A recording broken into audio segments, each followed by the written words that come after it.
Bonjour, je suis Dan Grunstein, directeur et cofondateur de TocTocDoc.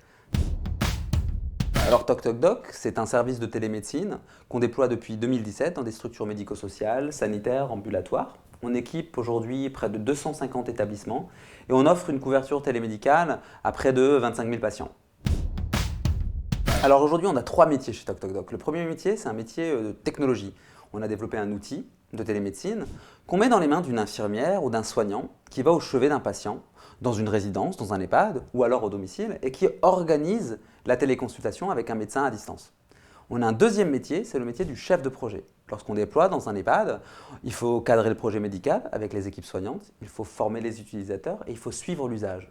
L'usage, c'est comment on a réussi, par exemple, au travers de l'usage, à réduire les hospitalisations évitables. Ça, c'est le deuxième métier qu'on opère chez TocTocDoc. Et le troisième métier, c'est le métier de soignant. Par moment, les infirmières dans les établissements qu'on équipe n'ont pas la capacité à prendre en main l'outil de télémédecine. Donc, on vient en renfort des équipes soignantes avec des infirmières mobiles de télémédecine pour prendre en main l'outil et réaliser les actes au chevet des patients.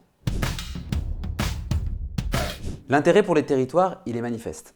Chez TocTocDoc, on a un objectif, c'est de répondre aux grands enjeux de santé publique. En réintroduisant du soin et de nouveaux métiers au travers de la modalité technologique, on entend répondre à ces grands enjeux liés très souvent à la désertification médicale. Chez TocTocDoc, on pense fondamentalement que grâce à la télémédecine, on crée des nouveaux métiers. Chez TocTocDoc, on a créé le métier de l'infirmière mobile de télémédecine.